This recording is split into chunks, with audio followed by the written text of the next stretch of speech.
Manish Mehta covers the Jets for the New York Daily News, and he had some interesting things yesterday with, you're miking up Sam Darnold. Did the coach know? And why is Adam Gase all upset? I'm just shocked that they had him mic'd up in the first place, Sam Darnold. And Manish joins us now. Take us behind the scenes. How does this happen that NFL Films goes in, and then who needs to approve who gets mic'd up for a football game?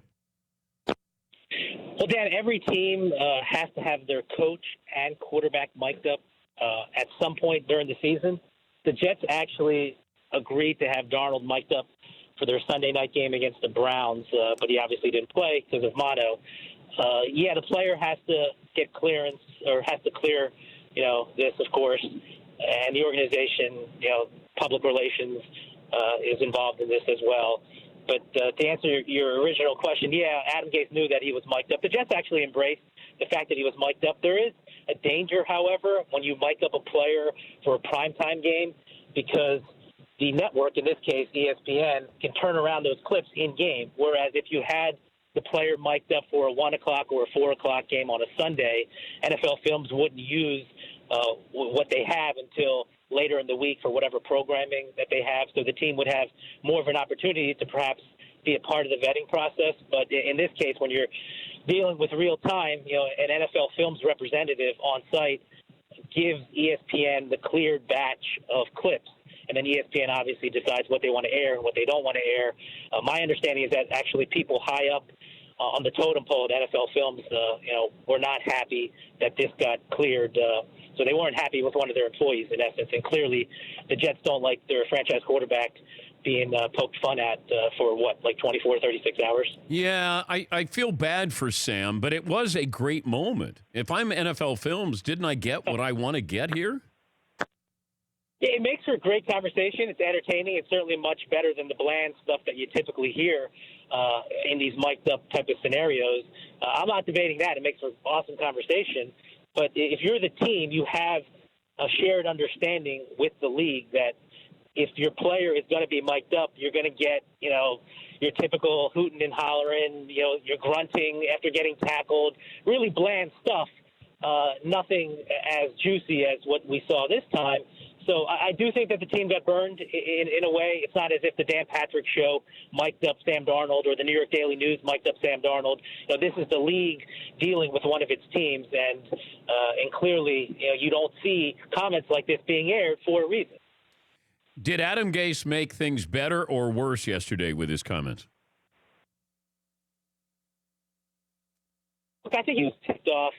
The bottom line, Adam Gase, more important things to concern himself with. That's not to say that he shouldn't have handled this matter the way that he handled yesterday, because I actually agreed with the way that he handled it. He said that, the team's got to think twice now about getting their players mic'd up. Now, again, there is a rule that players do have to get mic'd up each game, so I'm not sure what the Jets could do, but they were put in an awkward position.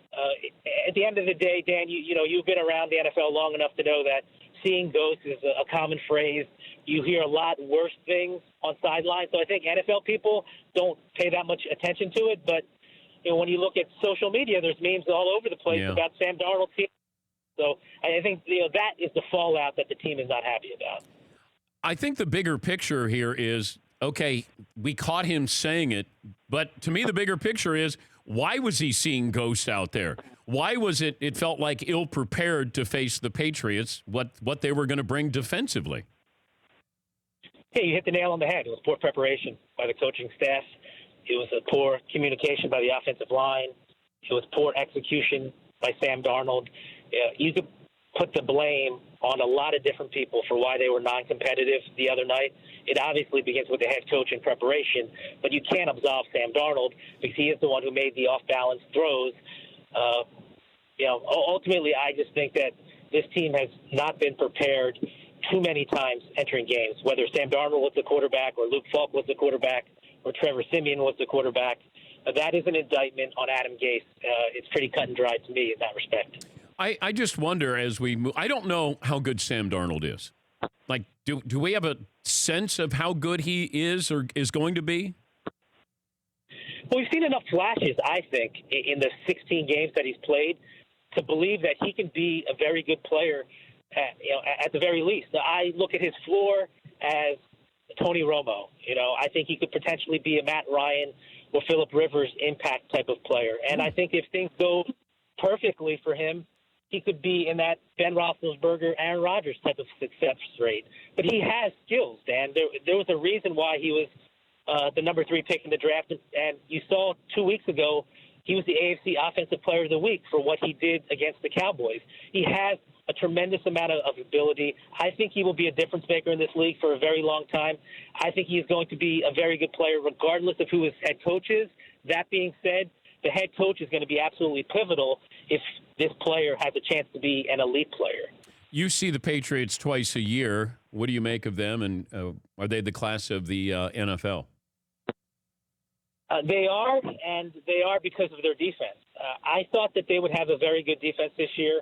I did not think that we would see a duplicate of the 85 Bears or the 2000 Ravens. But if you're being honest about this assessment, they have played every bit as good and have looked every bit as dominant as those types of defenses. And there's a lot of football left to be played, 2.5 months left, and the playoffs and the Super Bowl, of course. But they are so sound on defense. They're so creative on defense. That's a clear reflection on Bill Belichick. The way that they confused the Jets, and you can say the Jets aren't a very good team, and you're probably right about that. But the confusion that they caused with that all-out blitz, which wasn't always an all-out blitz. They had 6 or 7 guys at the line of scrimmage, but oftentimes they only blitzed 4 guys. The Jets had no idea which 4 it was going to be. That, to me, is just a credit to how Bill Belichick teaches those guys. I don't know how he does it. I don't know what the teaching points are, but everybody on that defense seems to be an extremely smart football player. They are so sound in what they do. They don't make mistakes. And if that continues, I can't see anybody in the AFC or the NFC that's going to stop them, because as long as Tom Brady is healthy, he's always going to be a quality player. He might not be that dominant player he used to be, but a quality Tom Brady coupled with a dominant defense is a tough combination to beat. Manish, thank you for joining us, and good luck with the Jets this season. Thanks, Dan. I appreciate it. Okay. Manish Mehta, he covers the Jets for the New York Daily News. For more Dan Patrick Show, tune into Audience Channel 239 on DirecTV. Stream for free on BR Live or download the Dan Patrick Show app.